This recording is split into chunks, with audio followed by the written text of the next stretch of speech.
All right, I've got 12 noon on the nose Eastern time.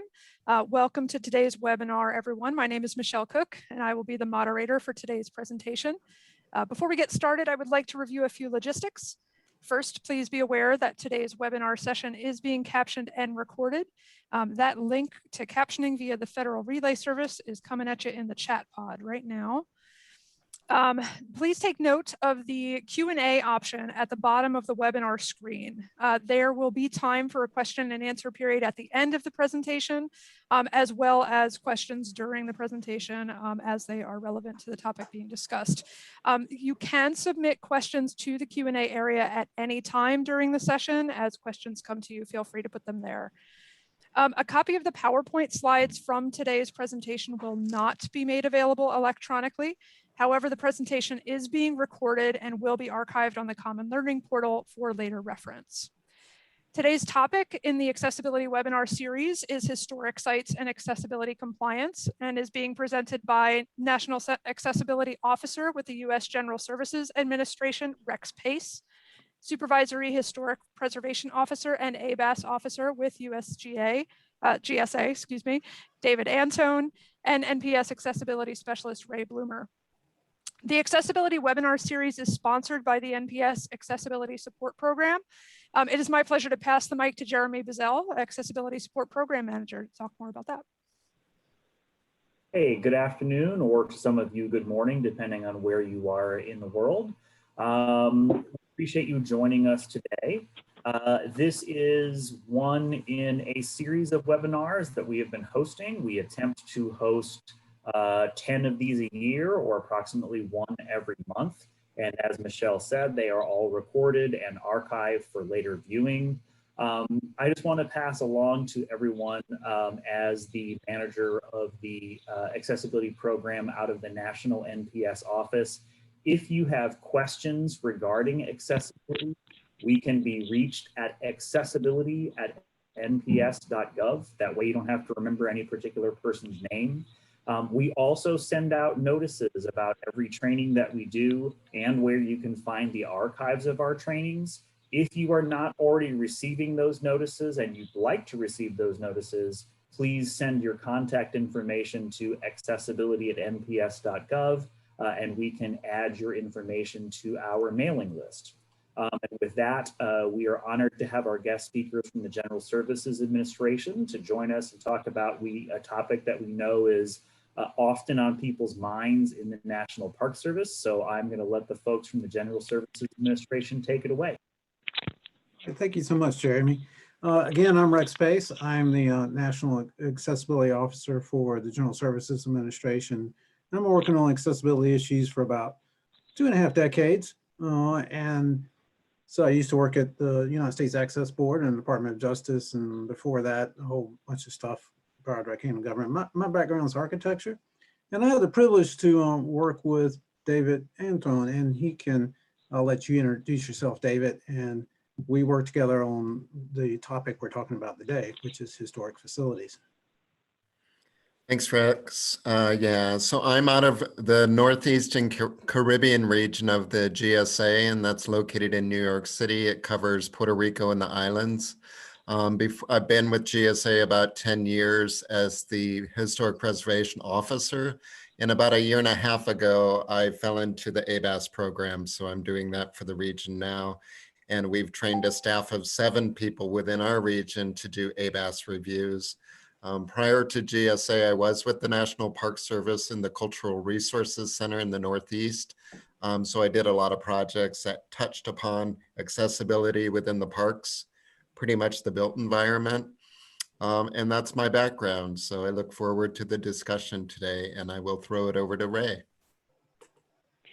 Thank you, David. My name's Ray Bloomer, and I have spent almost my entire career with the National Park Service, 45 years, 43 of which has been primarily focused in the area of accessibility, and I am currently out of the Washington Accessibility Support Program. Okay, Rex. Yes, and I take it, Ray, you must have started when you were about 12 years old? Pretty close. All right. And I'm sorry, David, I keep wanting to say that H in your name. It's Antone. So I apologize for that.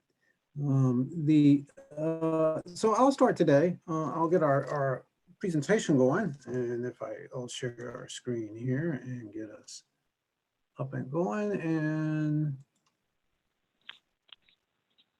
how's that looking to you guys? We Good on this ready? end, Rex. Good Yep. on this end. Great, great. Okay, so here's our list of names. If you forget it, you can look here on the beginning slide. And I'd like to say it's great to be here today. And Jeremy, I just want to say thanks for having us present. I think it's a great opportunity to kind of talk between agencies and share experiences. You guys probably know this, but a lot of people don't know what the Architectural Barriers Act is. They always want to equate it with the Americans with Disabilities Act. So they go ADA, not ABA, and it's that one little letter difference, right, between D and B. Furthermore, they are surprised to hear that the ADA standards do not apply to federal government buildings. So the standard we'll be talking about today is the ABAS, the Architectural Barriers Act Accessibility Standard. And GSA is one of the standard setting agencies for the Architectural Barriers Act, and the National Park Service and the Department of Interior fall under our standard. So that's one of the main reasons I'm here talking to you today. And I'll explain the importance of that as we go forward. So we're going to be using some important terms today, and I want to go through them. Mostly what we'll be talking about today are what are called exceptions. And these are actually embedded in the Architectural Barriers Act Accessibility Standard. They're actually, you'll have a requirement and they'll have an exception right after it. And the focus of the day's presentation are the exceptions that are specific to qualifying historic facilities. A lot of times people will use the word exception and they really mean what we would call a waiver or a modification of the Architectural Barriers Act. These terms are actually in the statute. They're also in the standard, but they actually go back to the original law. And it's a big deal. Waivers are, when you use waivers under the Architectural Barriers Act, it's not quite the same like if you were using it under a local building code or a state building code. It's a serious thing, and we'll talk more about it. But this is something that's really requires the determination at the leadership level of an agency. So it's not, it's very rare, and it's not something to take lightly. For those of you who are familiar with the Americans with Disability Act standards, the 2010 ADA standards, you'll probably be familiar with the term equivalent facilitation. That's not in the ABAS. We don't have equivalent facilitation on the Architectural Barriers Act. If you deviate from the requirements of the standard, you either have to have an exception in the standard that permits that, or you have to ask for a waiver or modification. So this is a big deal. You have to ask permission first before you deviate from the standard, and it's not always easy to get.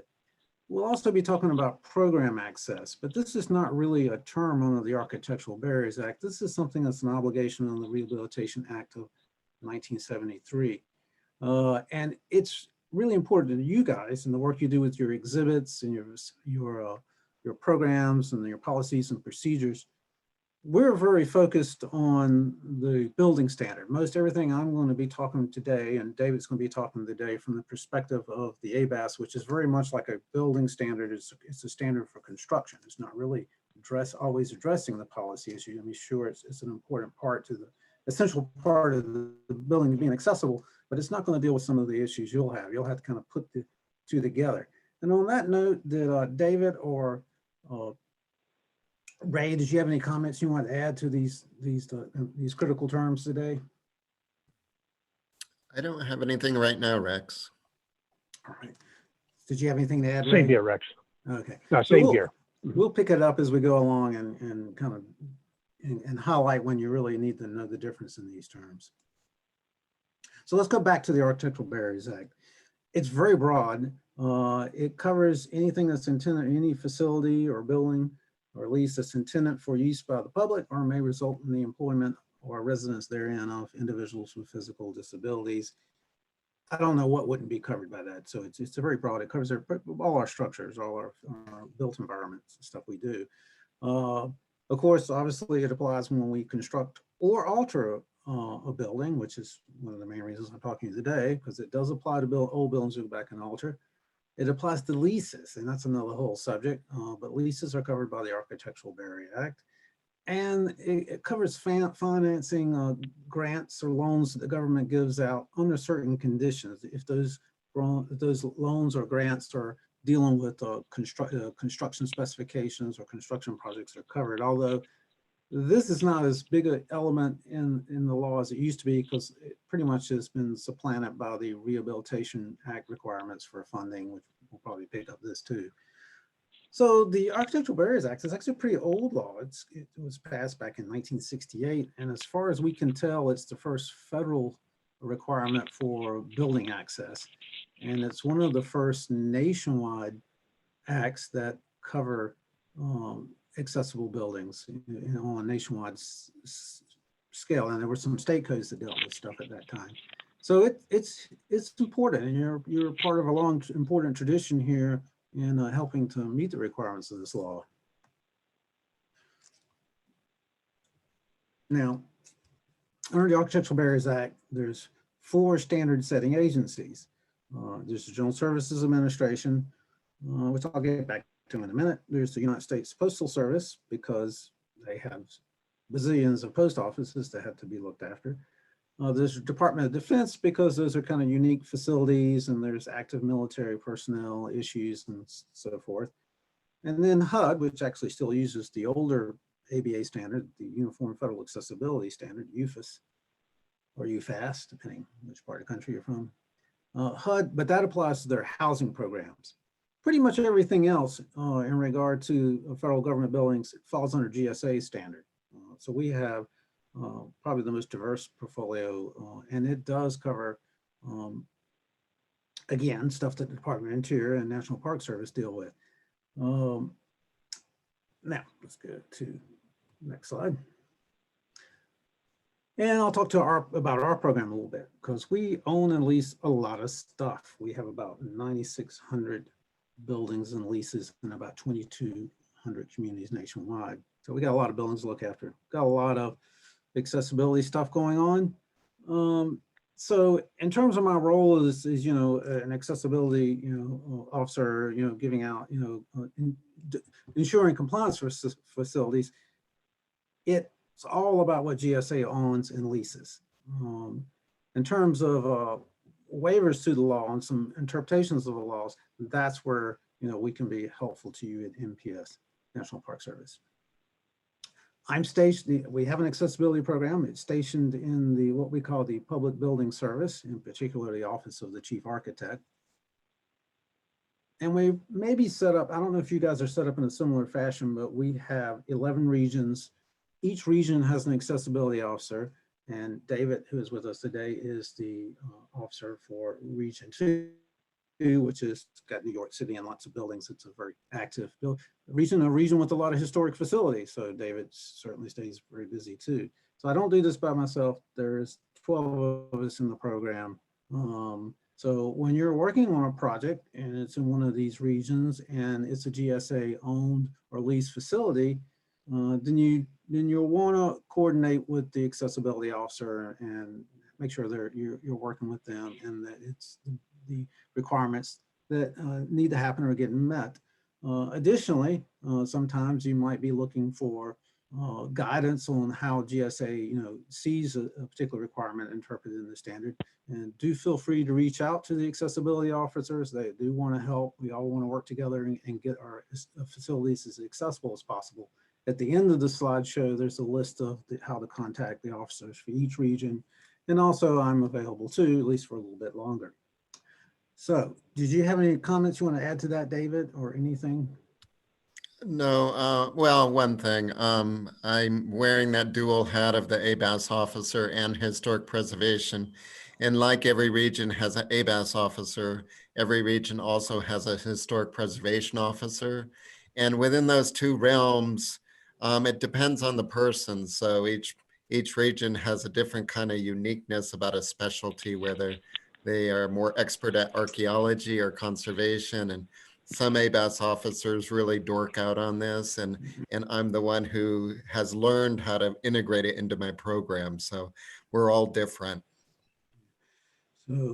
So David's a model of how to do it right. I'll just say that right off the bat, and where they've integrated, really, and that's really what you want to go do in any design project is, integrate the various, so what may appear to be competing factors, but they're really not. You really bring together the different issues: the historic preservation, the accessibility, making the space function for the employees like it should. You can bring all that together and get it to work. And David's very good at that, and he's done some good projects on that. Again, we don't always overlap with National Park Service, but I do believe in your region, David, you do have some of that overlap where you have facilities that are both GSA owned and operated by National Park Service. So I would say, yeah, I mean, again, what we do is provide space for federal tenants, whether in lease space or own space. It's roughly a 50-50 split on that. In my region, we do have office space for the National Park Service, and I know we have that across the nation. So that's one example of providing personal NPS space for you. In my region, we have the African burial ground, so we actually operate a monument and a museum with that. So I'm working in dialogue with the National Park Service, how to make the spaces accessible in an equal way, and that's important to note, because a lot of times preservationists think they have to come up against accessibility, and by introducing ramps to a building or lifts, that it's going to begin to take away from the character defining features of the historic monument. And preservationists are kind of trained as lawyers, and our clients are the buildings, and at all cost, we're trying to save the building. But what I'm here to explain is, like, there's opportunity to have a more creative solution that doesn't degrade historic preservation. In fact, our buildings are public, so they should be made public to as many people as possible. And as many people as possible should go through and move through the building and get to those services they need to get to in an equal way. Okay, so I think we kind of covered some of this here, but this slide, this goes over the kind of things an accessibility officer does. And I think today we're talking mostly about ABAS compliance and really how to promote quality accessible design, how we integrate it with our projects. And in this case, it's the historic facility issue. Dave and I, we may say GSA this or that, but I think in one sense, a lot of the things we're talking about today are really the same for all federal agencies in terms of, dealing with state historic preservation officers or, making interpretations in the standards. So just remember that. I mean, our conversation, I think, is probably very similar to one that most other agencies would have about this topic. All right, so the ABAS, which was passed in 1968 and applied to all construction projects, it does apply to buildings that were built before 1968 if you go back and change them, which is usually what we do. I think at this point, since 1968, we probably touched most of our buildings again. And when you go back and you change an existing building and that change affects its use, which I'll talk a little bit more about later, then those changes have to comply with ABAS and could trigger other requirements depending on how extensive those changes are. And the ABAS is unlike some of the building codes that trigger requirements when you spend a certain amount of money or do a certain amount of work, or when you change the use of a building. The ABAS really is determined by physical changes, and it's really could be something as small as replacing a door, all the way up to this image we have on the right side of the slide, where literally the entire interior of a building was removed and rebuilt, almost like historic recreation rather than restoration. This was a historic psychiatric hospital here in Washington, D.C., and they wanted to preserve the building, but had to do a significant amount of rework on the interior to make it function. Of course, in that case, we're talking about compliance on the level of something close to new construction. And then other projects, may be significantly less because the work you're doing is less.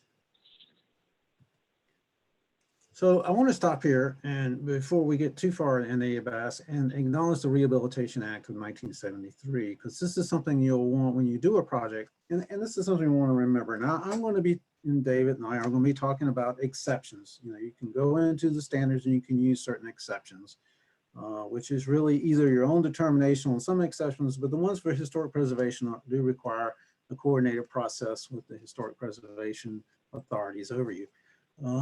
But you have to remember, while you might can use an exception, are you still meeting the goal of your project or the goal of your program?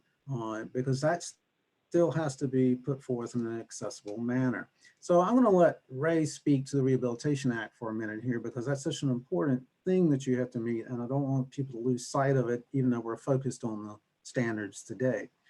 So Ray, did you have some comments on this? Sure.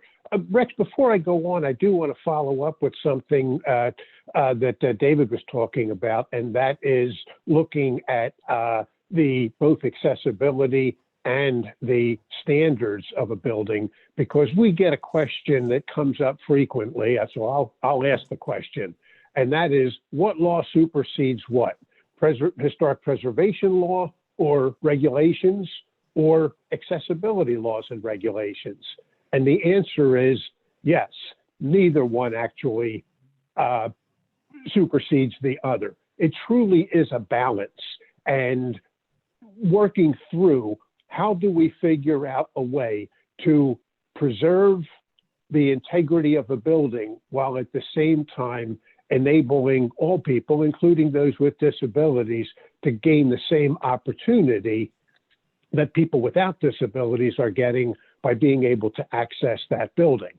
So that's sort of a lead-in to the 1973 Rehabilitation Act as amended. So that addresses the program issues. And people ask, well, what does that mean? Well, a program, or what is offered to the public, it's the opportunity to experience whatever it is that historic site offers to all people. And people with disabilities have to have the same ability to be able to gain that experience when they enter and go around the building. It also means when we talk about that, it's not just talking about the building itself, it's talking about the landscape, the architecture, because we preserve that architecture and then we interpret that architecture. So therefore, the process of doing that falls in under the 73 Rehabilitation Act, Section 504. We're also talking about the rooms, the layout. And one of the things that we need to do, which we'll talk about a little bit further, is if you can't make the building accessible, you must come up with a programmatic alternative so that people with disabilities can get an opportunity to experience that is the same as or similar to what people without disabilities are getting. Okay, Rex. Okay, great, Ray. Yeah, so we need to put it all together, and our accessibility concerns are both in terms of the standard under ABAS and in terms of these important regulatory acts. The Rehabilitation Act is really more of a true civil rights law, and the Architectural Barriers Act is really about a building standard. It's really very focused on construction and alterations and leases. So you do really need to kind of, in the end, you need to put these two together also, in addition to the other facets of the project. Okay, so let's talk about what exactly is a qualified historic building or facility. And this is probably consistent as it is in other situations for you. But the standards defines it as a building or facility that's listed in or eligible for listing in the National Register of Historic Places, or designated on the historic appropriate state law, state or local law as a historic property. So it could be a state law as well as the National Register of Historic Places. And here's an example here. This is the Ladies Society of Kalamazoo, Michigan's meeting house. It's a historic building. It's on the National Register of Historic Places. and it has a lot of really really historic character, and very much was on that listing because of the nature of the house and the nature of the building and its character and its features that were part of it. And they kind of had an interesting approach to accessibility. You know, they probably could have, you know, foregone a lot of stuff that they actually wound up doing in this facility, but for them, it was in addition to being a, you know, a values thing, because they wanted to be an equitable organization that serves the community. There's also a business interest. They were renting out this facility and, you know, to trainings and weddings and parties and so forth, events. And people were starting to stop renting here because it wasn't accessible. So it was affecting their bottom line. So what they did, and they actually used creatively used some of the exceptions in the standard we'll be talking about today to provide a pretty good level of access to this facility.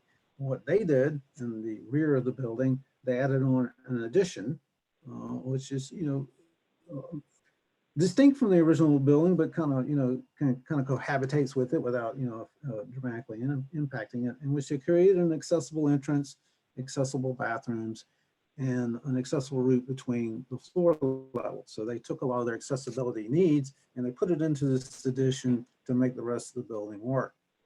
Now, if this had been an older building and not a historic building, you probably would have been obliged to go in and actually do a lot of work inside the structure itself. But again, you get some exceptions that we'll talk about today that you can use.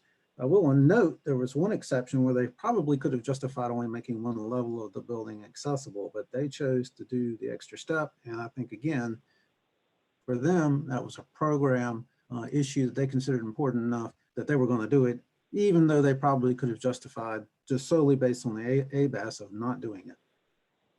So do we have any more comments going forward, David or Ray?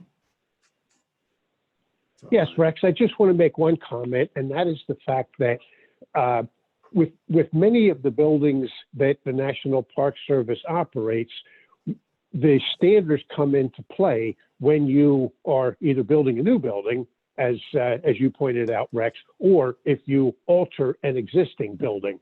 However, sometimes because of Section 504 of the Rehabilitation Act, the obligation to get someone into a building, because that's where the programs, that's where the experience is that people, that visitors gain in entering that building. Sometimes that may require that some changes to that historic building may be necessary if it fits within the process that enables us to do that, in order to provide that equal opportunity or equitable opportunity for people with disabilities to have that experience within that historic building. And I'm really glad you brought that up, Ray, because if we're just looking just at the structure, the facility, the architecture, that is the big distinction between the Rehabilitation Act and the Architectural Barriers Act. The Architectural Barriers Act isn't going to require you to do anything until you change the building. It can sit there and be inaccessible, but that might be totally unacceptable in the Rehabilitation Act. You may have to do physical changes to the building to achieve your program goals, and that might have to be done now and not put off later. All right, so let's talk about what an alteration is under the ADA. I mean, under the Architectural Barriers Act, because that's important. And it includes remodeling, renovation, rehabilitation, reconstruction, and it says historic restoration in the standard. So that's definitely one of the things that's called out. An alteration is basically anything that you change that affects use. So if there's a requirement in the standard for it and you change it, then you have to upgrade it. However, it does not include normal maintenance, re-roofing, painting, wallpapering, or work to mechanical electrical systems. So you could be spending a significant sum of money, replacing a chiller in a building or the ductwork in a building, but that may have little actual impact on how people use the building and have a little obligation in terms of meeting the standards. So it is important at times to go through and be sure, and as you'll see later in a minute here, be sure that you understand the kind of work you're doing, because some of it's not going to trigger any requirements. Again, it says normal maintenance. There's some things that we might think of as maintenance. The standards wouldn't consider that. Suppose I go in and I replace all my toilet fixtures and laboratory fixtures in a bathroom because they're old. I might think of that as maintenance, but no, that's actually I'm actually changing something that affects how people use the space. And that would be an alteration, and those changes would be covered by the standard. So it's important to think through the requirements for alterations, because sometimes we have a tendency to say, oh, as this historic building, let's go get a waiver. But you might find your answer to your question or your concern before you get to the fact that you can take exceptions to qualified historic facilities. There's actually a lot of other things in the alteration requirements that might address your concern, and will save you some hassle and some time if you just go ahead and determine those on the other aspects of the standard. And one of those is the scope of work.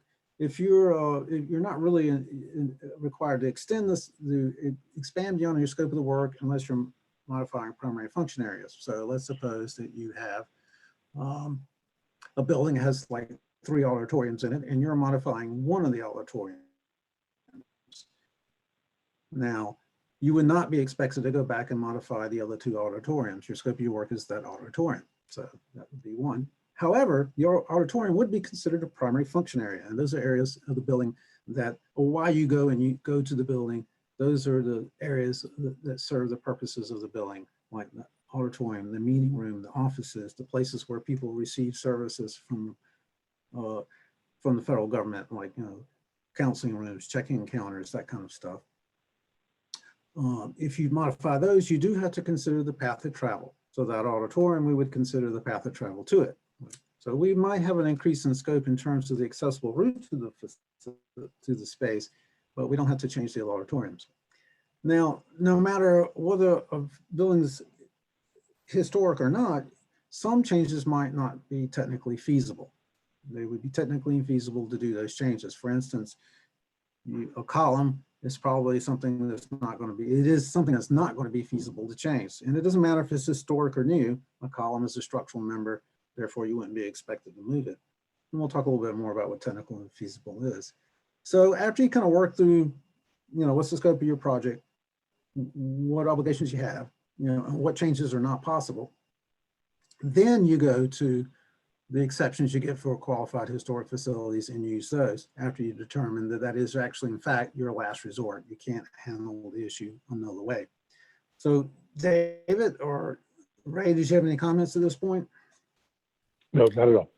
I would just kind of introduce, I don't know what the disciplines are on the call, whether you're with the maintenance and facilities or whether you're architects and engineers working on specifications. But if you're reviewing project planning or 5-year plans, sometimes people don't recognize that a certain project might trigger accessibility, and it could be just changing out the equipment for an elevator, but at the same time changing the call buttons, and that might have an impact on meeting code or bathrooms, like Ray said, or changing out doors and having the opportunity to fix little inconsistencies, like the threshold is too large, and you'll want to be able to address that. So if you're an architect, make sure you always ask yourself, does this project, no matter how small or large, impact accessibility, and how so? And if you're from building maintenance, just always be aware that probably there's going to be some tangential relationship to accessibility and decision making. And that's all it really is getting to a point where, okay, this is a situation. What decision do I make to correct a inconsistency or something that's wrong? Or is it allowable within those high degree of historic properties? Do I need to go towards getting a waiver for this historic landmark? And David, that concept of decision-making is extremely important, because within the National Park Service, we have repurposed many historic buildings. So for example, some historic buildings have been utilized as a museum or a visitor center. As a result of that, that visitor center on the interior is providing information desks. It may have exhibits. It may be providing bathrooms or audio visuals in a theater.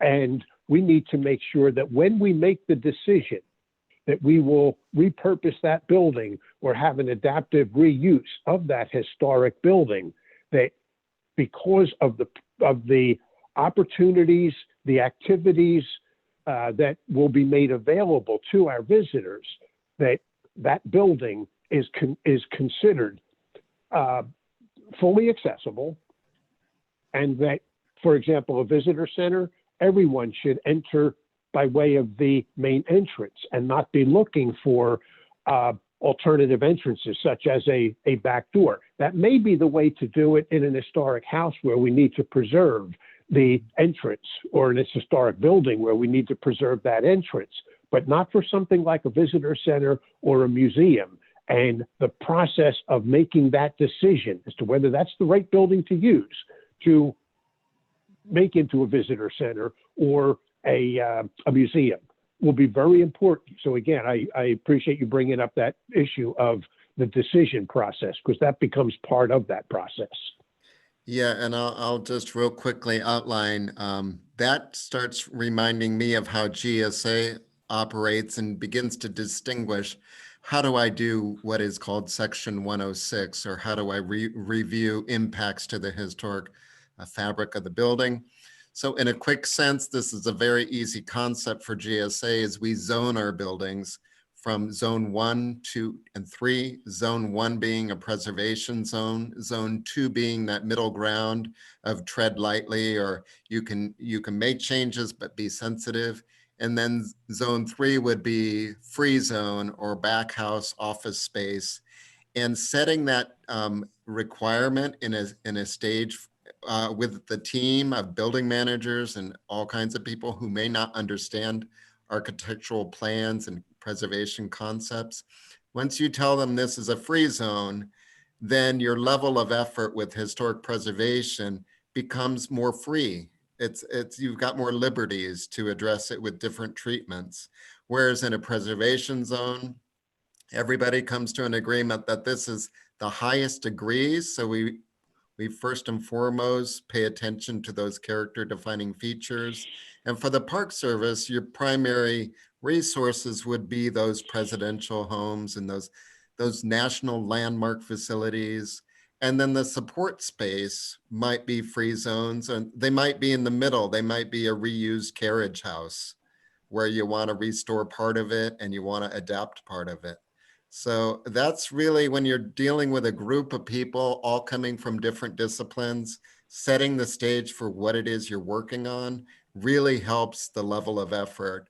On historic preservation, ABA always has to kind of take the same path of how to make this property accessible. So there's not a lot of flexibility there. The flexibility again comes into what is the merit of the resource or the flexibility of the resource. Thanks, guys. I want to Hey, talk Rex, a little bit more about. before you move on, I think this is a good opportunity to answer one of the questions we got in the Q&A. Can you real quick review what how is a rehabilitation of a building defined in relationship to alteration? Just quick review of what the difference is there. Yeah. Do you want to answer this, David, or you want me to do it? Yeah. I mean, Well, again, I think Ray can weigh in for the Park Service too. I think our terminology is a little bit different. GSA uses the word rehabilitation more than we do restoration. We like to lean on rehabilitation because we're usually adapting spaces for a specific office use, or in some cases a unique use like a laboratory, or in some cases a museum. Embedded within rehabilitation for GSA is restoration. So again, looking at the zone will dictate if I'm going to do a restoration. Looking at character defining features within there. I may be doing restoration, but in the broad sense of a backfill or a fill of a renovation of a space for offices, we like to use the term rehabilitation. And some other agencies and settings, rehabilitation will be used in terms of basically the building is old and needs to be fixed. And sometimes you'll hear the word modernization. where you'll go back and you'll just upgrade the whole building so that it's, it's current with, the environmental systems and, the floor and finishes, everything that needs to be brought up to, current use. So the term sometimes can be used differently in different settings. But at the end of the day, as far as the ABAS goes, it's an alteration. So that's the important thing you need to consider. If you're touching something that affects how people use the buildings, it's going to have an accessibility aspect that you'll need to consider for whatever reason you're doing that. Yeah, from my point of view, on if you are working in a space that is a Zone 1 preservation zone, it's designed by Tiffany and the murals are designed by, Reginald Marsh, but we're repainting. We may be doing alterations in those spaces, and at the same time, we're doing restoration and conservation of artwork and spaces. So the terms are fluid for me. The most important thing is like just protecting the resource. And looking at the difference, David, as you mentioned, if you're repairing something, repairing is not the same as altering something. So for example, you may be taking the wood around a door frame and repairing it, and that's not really altering that door. But if you're changing that, you're changing the steps, you're widening the door, that comes in under alteration. And once you begin that, then you have to look and see what other aspects of alteration under ABAS are triggered as a result of the action that you take. So there's the difference between repairing something, painting the ceiling, anything that's repairing HVAC, something along those lines, as opposed to altering the space, changing the space. Great, guys. Okay, so let me get my screen back here. Oh. So it's important to remember even in a historic facility, if you're changing the space as a primary function area, you'll need to consider the path to that space. So you may think your issues are limited to one room in a building. That may not be the case. It may have implications in the other space that you'll need to consider as you consider the historic preservation issues. A primary function area is that, again, it's a space that's for which a major activity in the facility is intended for. So I have an example here. I have a historic courtroom, which they went and restored the room itself, but they added in, they upgraded the court stations in there with new furniture and new built-in, in particular what we're concerned about, new built-in court stations. And that triggers path of travel requirements, excuse me. So you need to consider that. So in this instance, if we can imagine that courtroom being the primary function area, you would consider the path of travel all the way back to where people arrive on the site, the sidewalks, transportation stops as you have them, parking, probably the most common one, up into the building and through the building to the space. And you would also consider the toilet rooms and the drinking fountains and the telephones as part of that path of travel. And if they're not accessible, you have to improve that path of travel to make it more accessible. Now, it's not an open-ended requirement, but you would have to dedicate up to 20% of your budget to improve the path to that space. So that can be significant in an older building that's not very accessible to begin with. So you really need to consider this and realize that there may be other historic features in the building that could be affected by your alteration. You may be just doing a courtroom, but it could have impacts. Now, if the building already has been made accessible, then of course there's not much of a 20% obligation here. But if no work's been done, yes, it could take up a significant portion of your budget to upgrade that path. So keep this in mind. People forget this and they don't put it in the planning. And then later on the project comes up and people get some real surprise over this. So bear this in mind. If you're changing the space for which the building is intended, that's why people go there, like a courtroom, and you need to think about how you get in and out of it. All right, so of course, path of travel, changes to the space itself. Some things are technically infeasible to change and you don't have to do them, but you still have to make changes to the maximum extent it is feasible. Now, I got the definition up here on the screen. The technically infeasible is something that has little likelihood of being accomplished because of structural conditions, like removing or altering a load-bearing member, a column, that's an integral part of the structural frame, or because some other existing physical or site constraint prohibits, your ability to change it. And that could be a number of things. Let's go to the example here. So this is like the worst bathroom in the world. And it has a number of things that make changes to it technically infeasible. It's got a column in the room, so I can't change that. And it's right up against an elevator shaft and an exit stairwell. And those are so integral to the structural frame of the building, you probably can't change those. So you can't expand out there. And additionally, although you can't really see it here, the hallway that runs around the toilet room that runs through this area is an emergency egress route. So it has to have a minimum width. And you can't expand the building. You can't violate another code. That would be an instance of where something's not technically feasible to do. So this room, I'm kind of stuck. I'm stuck with it the size it is, and I have to make the best changes I can do within it. And so remember, code compliance actually comes up probably as often as anything else. We'll have an idea that we're going to combine 2 toilet stalls together to create one large toilet stall, and then we find out that the code requires a certain minimum number of fixtures in the toilet room, and we may have to do something like create another accessible toilet room elsewhere. So code compliance can be a big factor in technical infeasibility.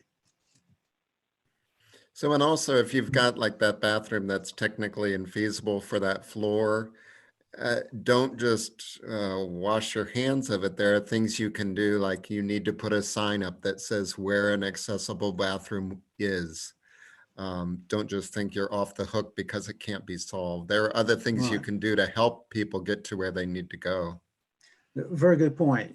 So yeah, and then since the real question with this toilet room is, well, where do I go? That's really the answer, right? Telling people where to go, because you still have to deal with the issues. You still have program needs, and you still probably have other toilet rooms you've got to change.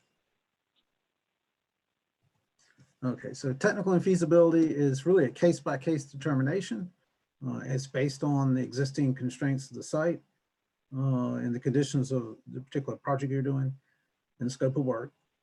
And compliance is still required to the maximum extent feasible. So you still do what you can do. All right, so let's dive into the historic facilities part of this. I felt like it was necessary to give you some overview of alterations so you can understand that after you go through all these other issues, then you can consider the historic, the exceptions for historic facilities. So what happens is if you think one of the exceptions in the standard is applicable to your project, you have to go and consult with the state historic preservation officer or the advisory council on historic preservation. They basically have to say, yes, compliance with the standards would have such a impact the historic significance of the building that you can use the exception in the standard. So the exceptions in the standard for historic facilities are a little different from they're significantly different from other exceptions in the standard. Usually the architect, the A&E, the people running the project can make a determination for themselves and say, yes, the exception applies to us. But in terms of historic facility, you have to coordinate with the state historic preservation officer or the advisory council on historic preservation. If you don't get sign off for them, you don't get to use you don't consult with them and get them on board with you, you won't be able to use the exception. So at this point, I kind of invite David and Ray to make any comments on this issue. Yeah, in my experience, you'll find, and I operate this way in the State Historic Preservation Offices, most of them operate this way. They want to work with the team on anything having to do with fire, life safety, or accessibility. They're not going to try to stand in the way of preventing those things from being accomplished. I say almost like the SHPO in Puerto Rico is a little more strict, and they're most concerned about their historic preservation first. But I think buildings are pretty flexible. So being creative as an architect and finding a solution, that's the negotiation you're bringing to the SHPO. And if you can't come to some agreement with the SHPO, we have a liaison, maybe the Park Service does too, with the advisory council. Then you bring in a third agency to help have that discussion. And often these negotiations end up in memorandums. But as all of you know, working in preservation, it's a negotiation, and the law is written pretty broadly. which allows you many opportunities to achieve what you need to achieve. So be sure you have a memo to the file when you need it. All right, so all right, so all said and done, there's 4 exceptions in the standard that permit you to do things in historic buildings that would be unacceptable otherwise. And those are for site arrival points, for multi-story buildings, for entrances, and for toilet rooms and bathing rooms. And we'll go over them one by one right now. So here's an example of a historic chapel. I believe this is on one of the Ivy League campuses. And you'll see there's an arcade running around the building, like an entrance arcade, a canopy. And there's multiple sidewalks coming all over the place to this building, from all the campus buildings, from parking garages, from sidewalks along the street. And so there's a lot of paths there you would consider an alteration to make accessible to make sure you're serving the public. But if it's determined that you meet the historic exception, you can only make this one of those paths accessible, this one.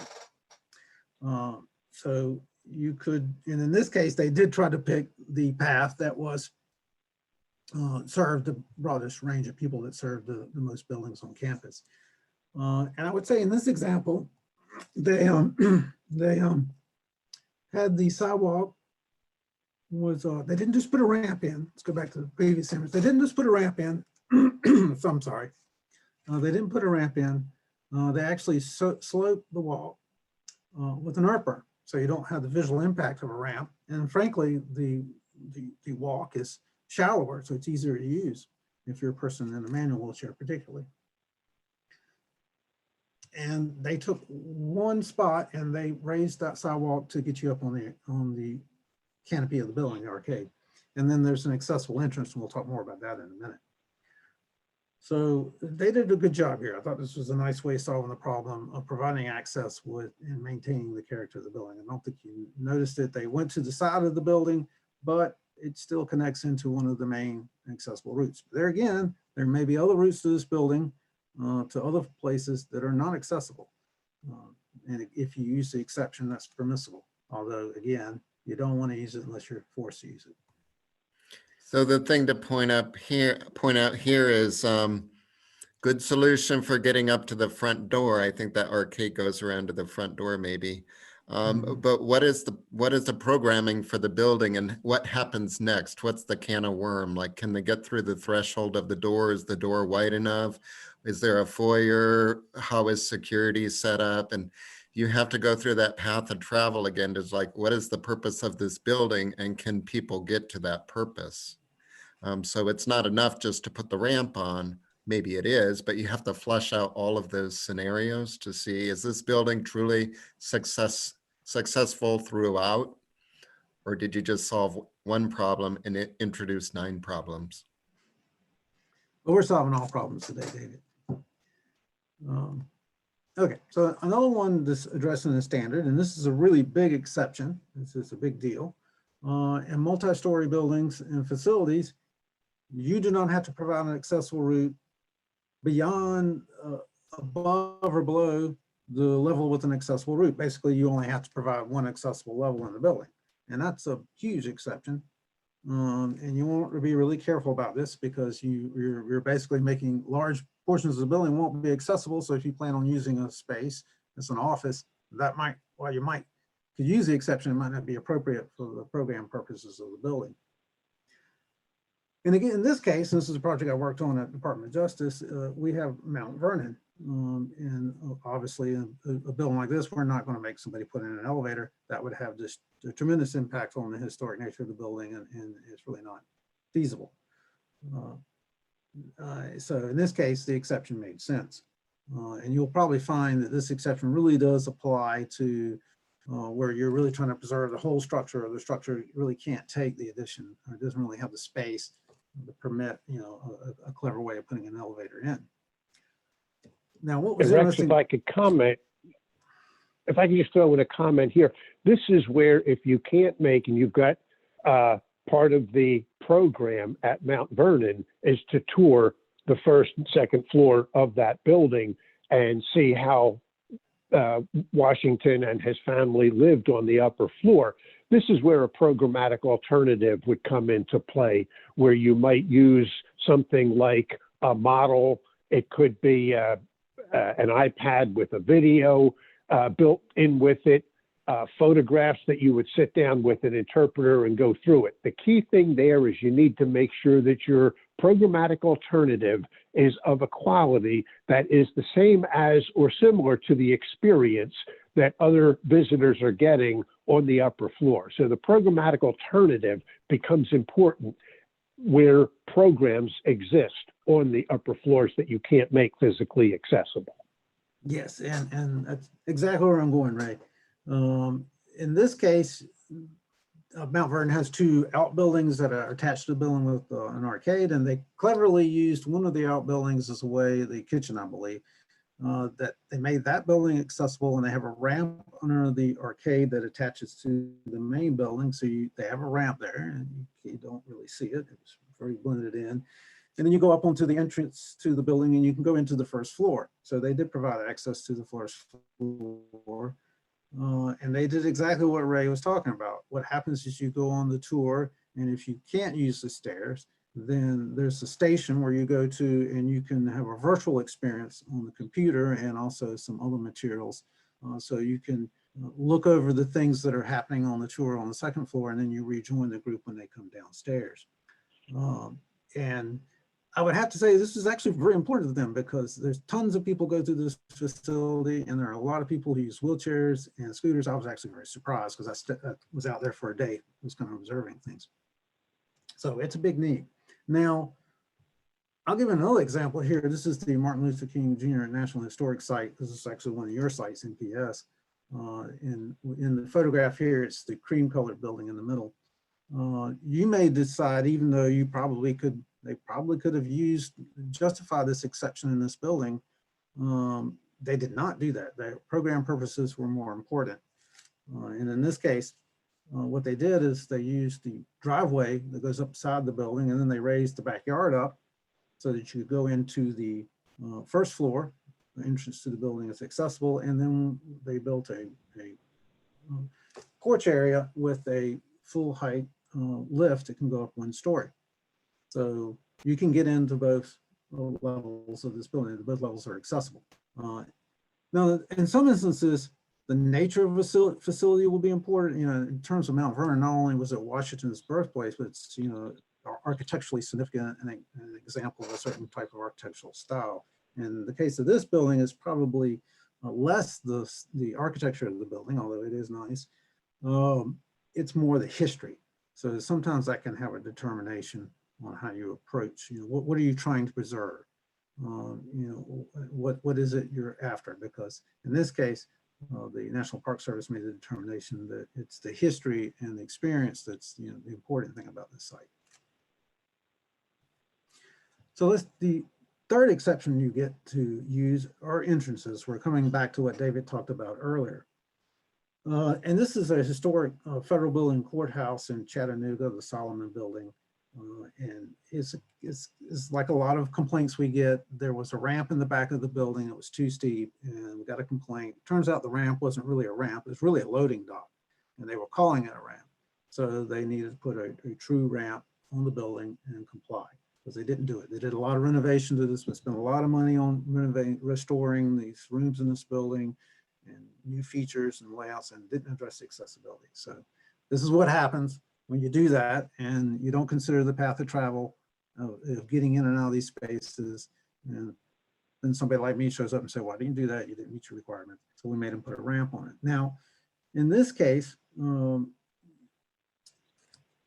there are some features here they wanted to preserve at the entrance. There were these nice kind of eagle type sculptures on the porch that they didn't want to destroy.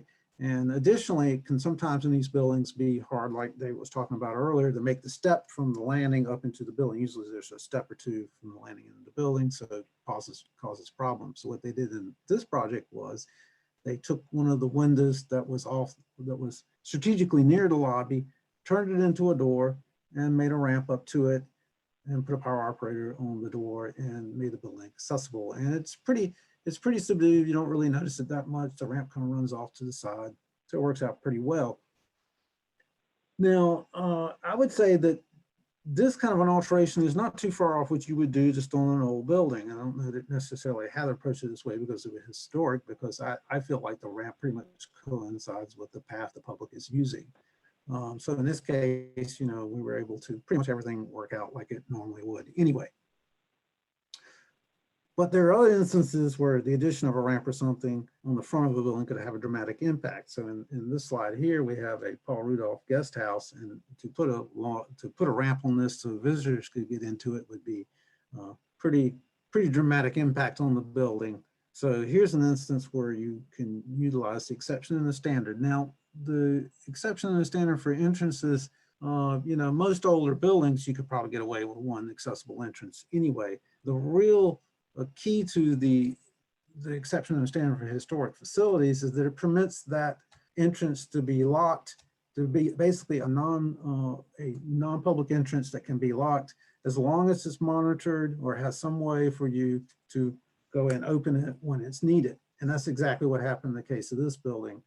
There's a docent on duty, and you know, when somebody needs to have access to the building, there's actually an entry on the backside of the building. You open up a door and there's a lift, and then you can. But the door has to be unlocked. You know, it's just not open all the time. It doesn't have to come around and unlock it. Now, normally that would be a tremendous no-no that you would never do in accessibility. But you, as a historic facility, can do something like this under certain circumstances. But again, you don't really want to do it unless you can cope with the fact that you've got to monitor an entrance and go open it for people.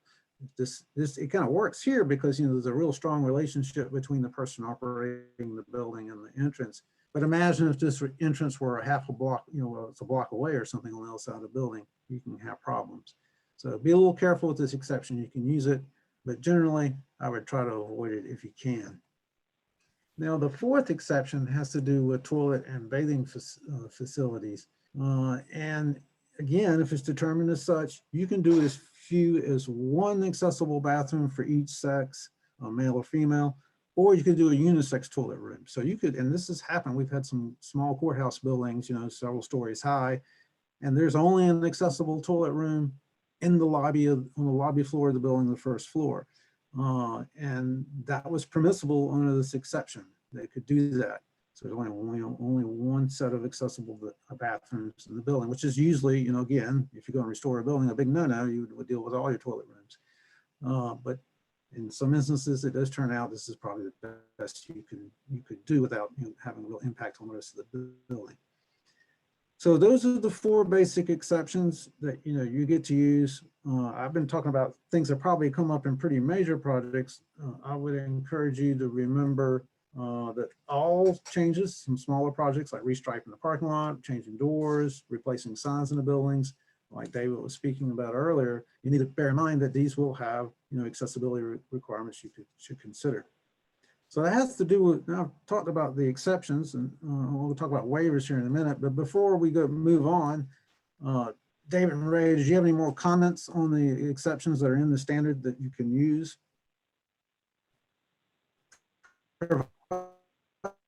I don't think. That you I don't. I permission to do offline we so? can have a discussion about that Paul Rudolph house. I'm a bit surprised that that was the solution for the property, and that again would be an example of probably a primary architectural resource where people are looking at it for architects are reviewing it for progressive, Mhm. you know, stylistic features.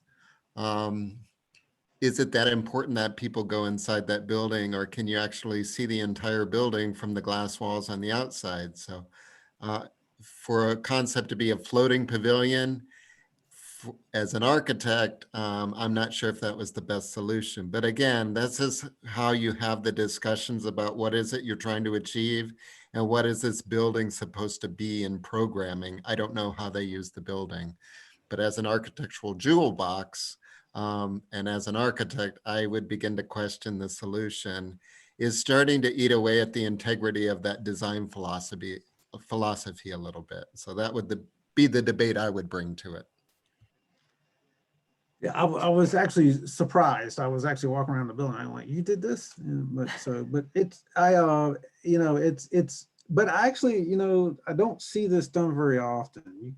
This exception does not turn up. This is one of the rare instances where I've actually seen it utilized, and I'm not sure why they did it the way they did, but it is permissible. And it's the best example I had, David. No, Hey, it's, Rex, it's a good example to talk about, Rex. So I think it's a good example. I don't know if the solution was the best solution. Yeah. But they decided it's what they wanted to do, and it is permissible under standard. So I'll go, and it probably meets program access too.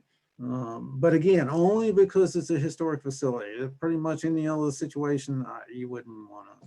It probably would not be acceptable.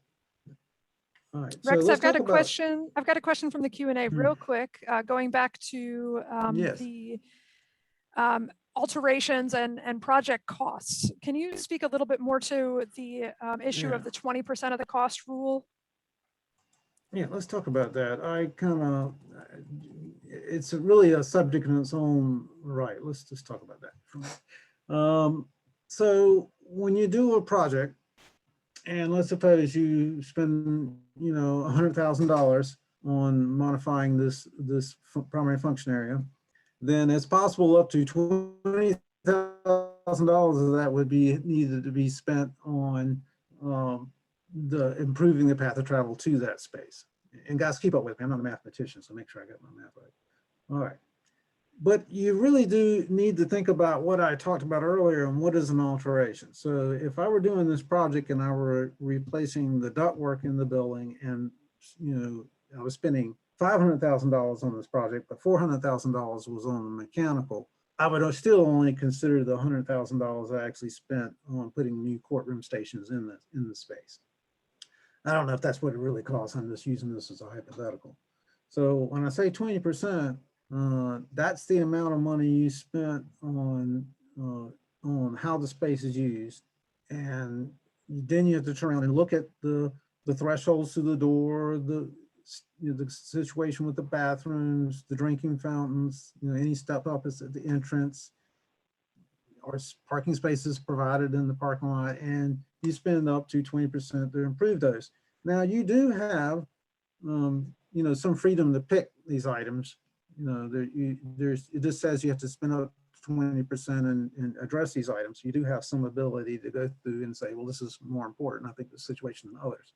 But when I say 20%, I'm talking about the money. I think that gets at it. Rex, I've got a question because I've never really seen this identified in a cost estimate.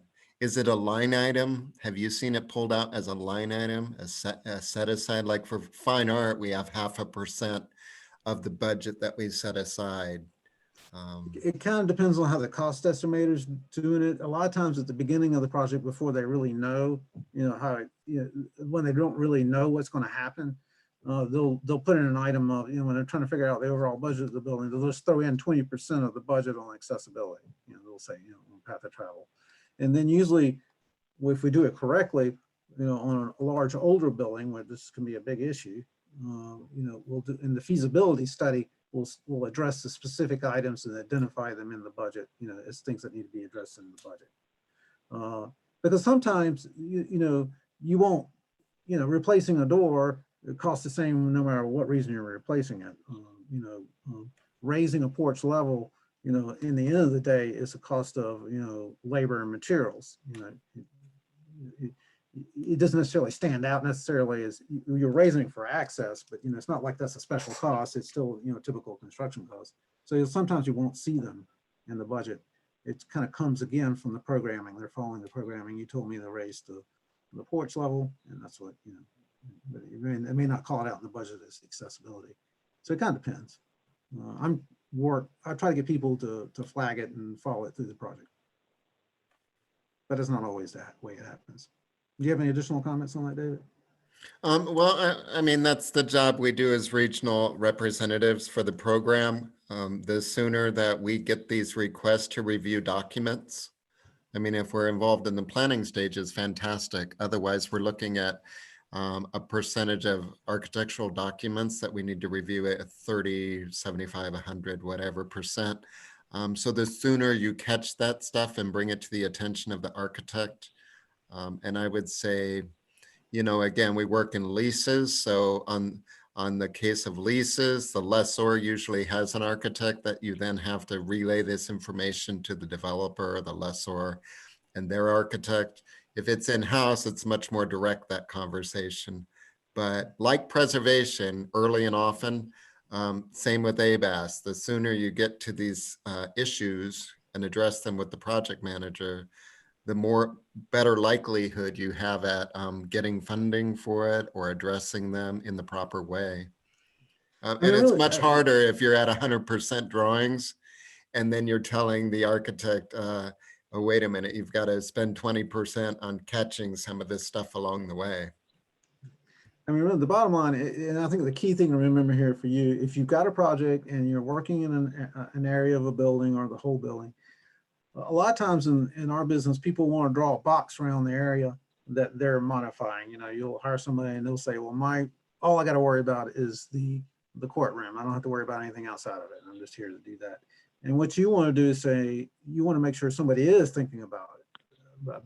Because a lot of times we'll do our contracts and stuff, and so the designer will feel like they're inside a box, but no, you want to get people to say, no, we got to connect this to how people get to the site and get to the space, and consider that too. So that's what the bottom line here is yes, you may not be able to stay in the box. You may have to come out of that area where your project is and worry about other things. You probably should have somebody looking at that.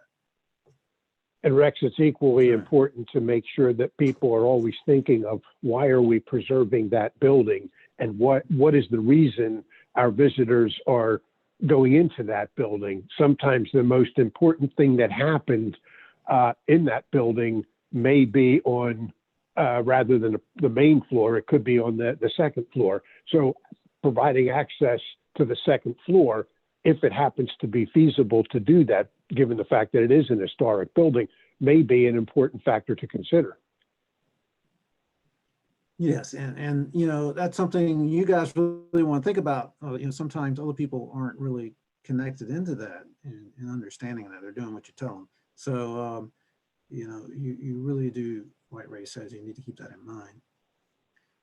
All right, so I'm going to go back down to and talk about waivers and modifications, because you're probably wondering about that. And so what did I do if I have something that I can't comply with the standards no matter what I do? And so there's something called modifications and waivers. It's actually in the law, as I said earlier. And it really is intended on things that where the design inherently cannot be made accessible. It's not because it's expensive or difficult to change. It's because there's something about the design that really isn't compatible with accessibility. And this is very rare. I've dealt with it once. The whole time I've been at GSA, I think it only comes up maybe a couple of times in the decade. So it doesn't have very often. And when it comes up, it usually is something in a laboratory that has to do with scientific equipment that has to be configured a certain way. I picked kind of a basic example of where we did issue a waiver, and that was for sink. Now, an accessible sink, 5% of your sinks in a space have to be accessible, and they have to have a knee space beneath the sink basin so you can pull up and use it in a seated position. You're seated in a mobility device. But in one instance, and actually this happens in several instances, the sinks had to be deep enough so that the equipment that needed to be cleaned would fit in it. So the sink had to be deep enough to get the equipment in it, and then you had to be able to clean it without the chemicals and stuff splashing back out onto the floor and the rest of the space. So there was a need for the deep basin that wasn't really compatible with accessibility. So we issued them really what's a waiver, or really a modification.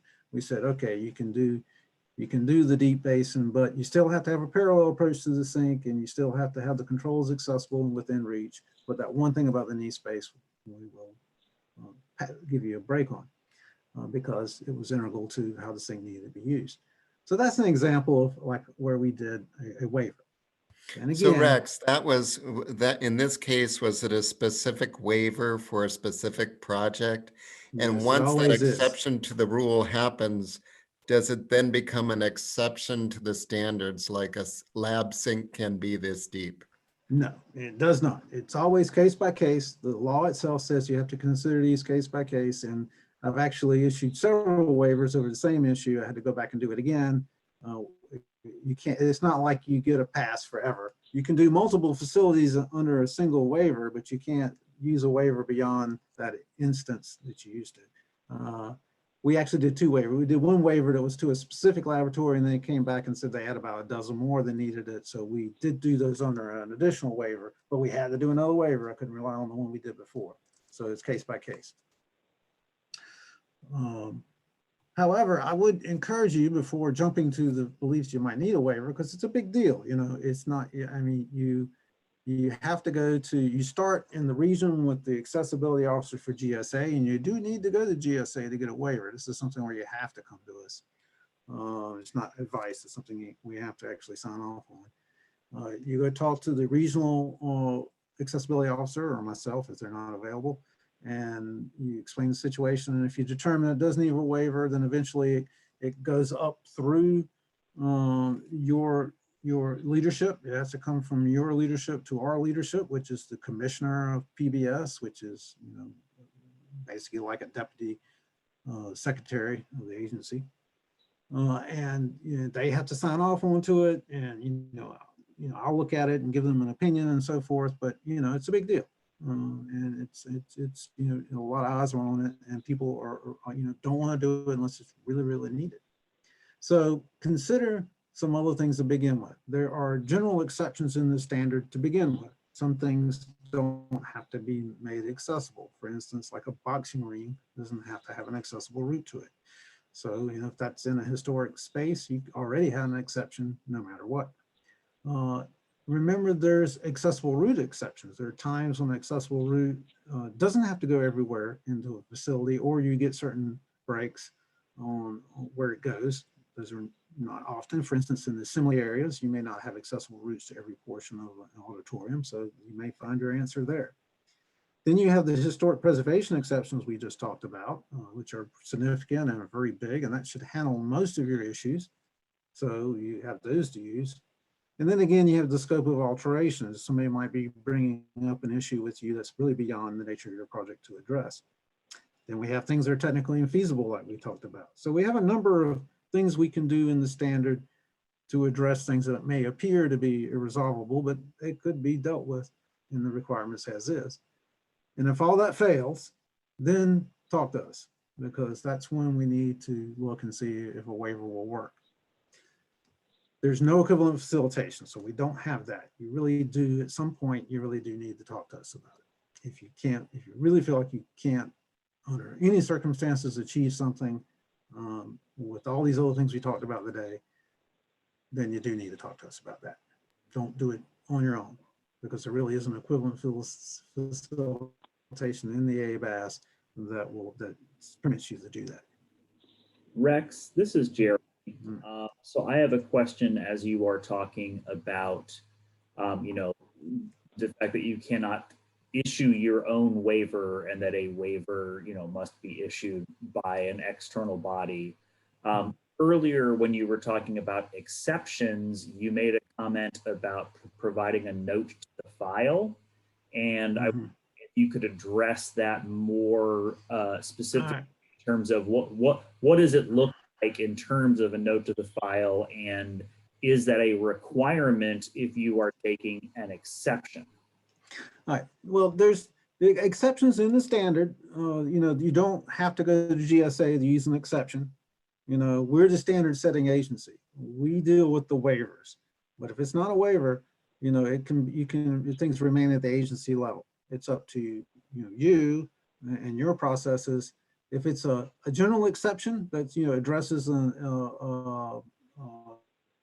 something in the standard, a general alterations exception, for instance, in some instances, you know, for a height of 6 inches or less, if I have site constraints, and I can use a ramp that's steep as 1 in 10 instead of 1 in 12. All right, that's not historic. That's not a historic exception. That's just a general alterations exception. And you, in consultation with your architect and engineer, or however you're handling the project, may determine, yes, we can use that exception. And you don't have to come to us. You don't have to go to anybody. You just have to use your judgment and you have to follow your agency policy on that. So probably what they should do is talk to you, Jeremy, and say, or Ray, and say, oh, is this really appropriate exception? And then when you determine such, my advice to you is you write a memo to the file. You record the reason, you record the decision and why you did it.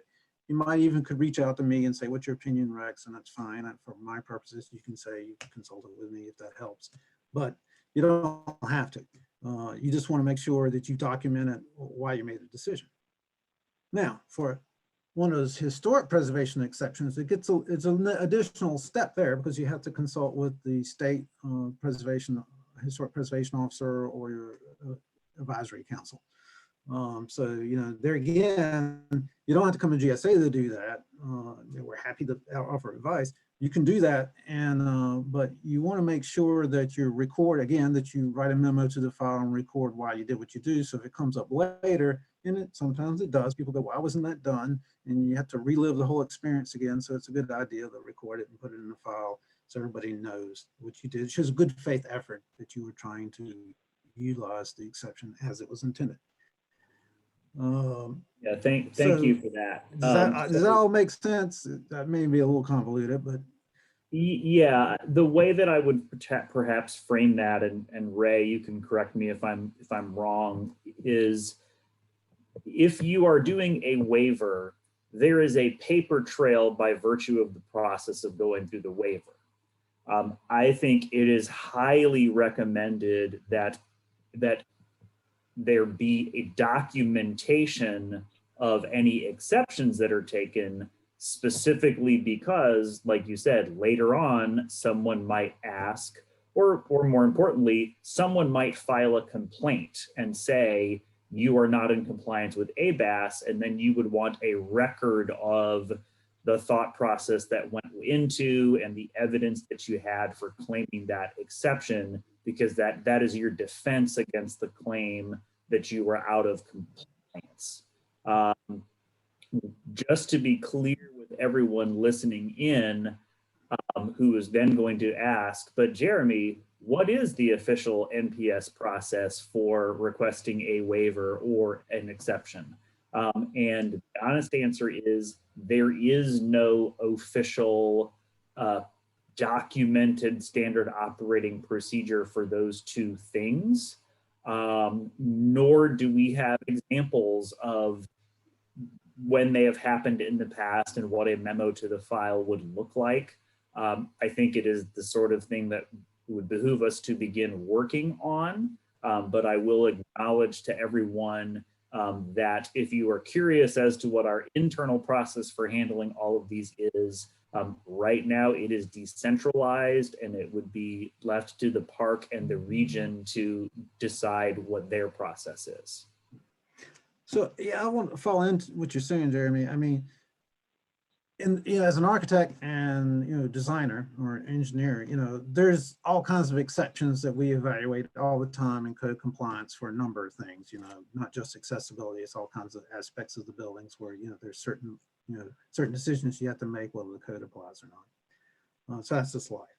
The one thing that's kind of unique about the accessibility component is people can, like you say, file complaints. They can go back under the Architectural Barriers Act. They can go back and file a complaint. A lot of times when you finish a construction project and it's been approved, that's kind of the end of the matter.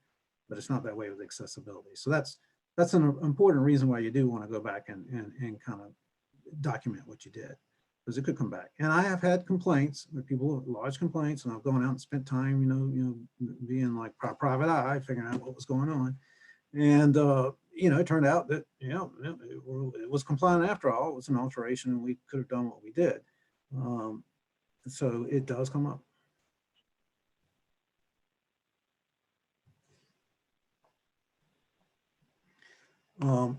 Now, in terms of a waiver, GSA does have a specific process. Once you submit, a letter to us, saying what you want a waiver on, then we have an internal process that's documented step by step, and will be responded to with a letter from our commissioner. Responding to the agency, again, at the agency head level, or at the head of the office from where the request is coming from. So we do, for that process, have a very definitive step on our end of how it's handled. and you will get an official reply.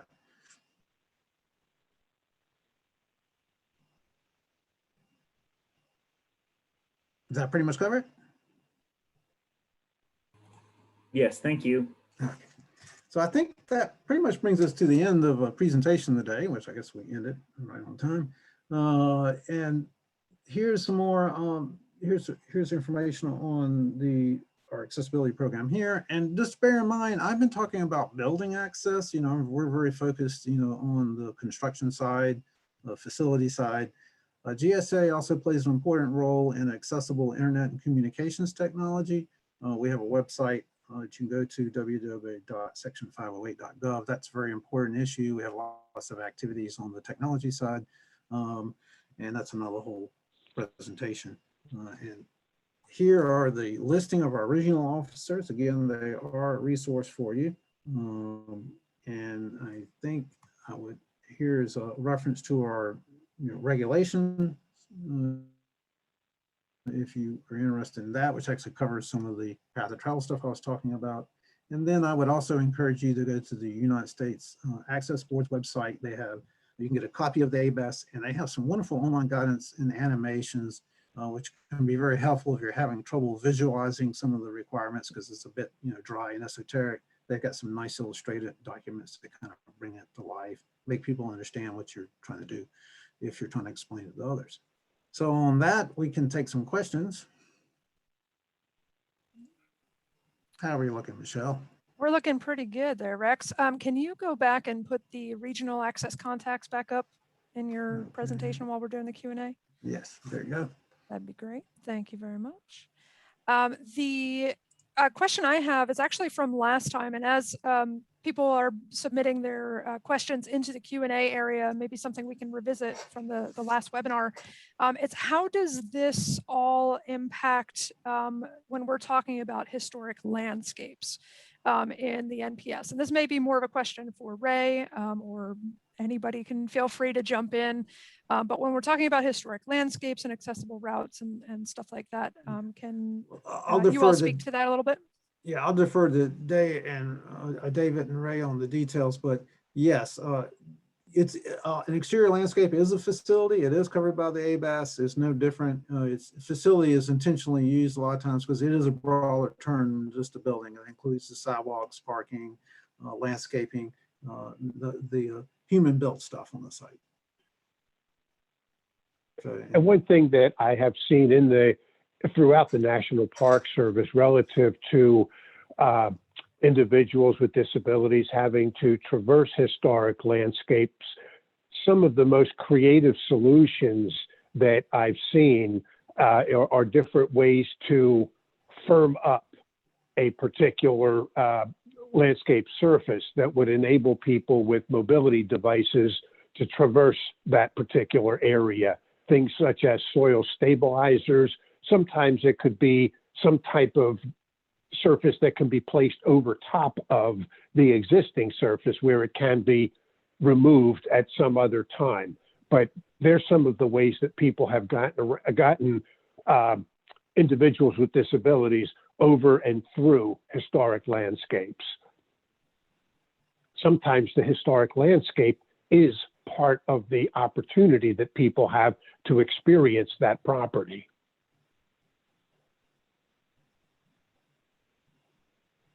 well, I would just take the occasion to compliment both the work Michelle and Ray have done with the National Accessibility Center. They've done a lot of wonderful stuff on accessible surfaces, and particularly accessible surfaces in outdoor environments. So they're a great resource.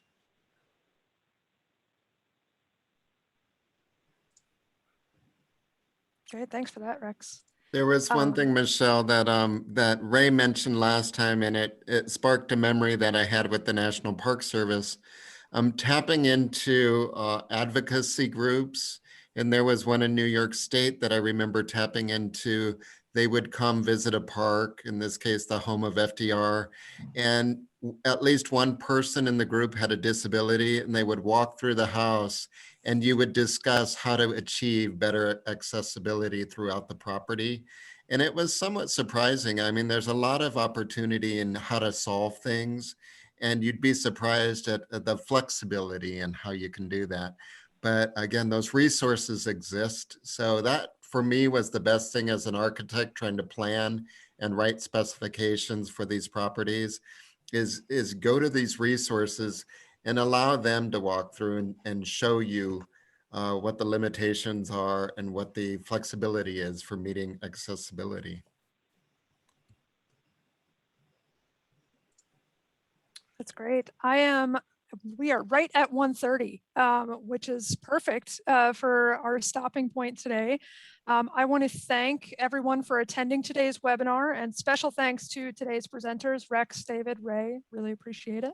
The webinar recording and any supplemental resources on this topic will be posted to the Common Learning Portal and DOI Talent within the next few weeks. Again, if you'd like to be on the distribution list for being notified when those resources are available, please send your contact information to accessibility@nps.gov. And that is all for today. Thank you all so much. Thank you so much. It's been great to be here. Thank you, everyone. Thank you, Michelle. Thank you.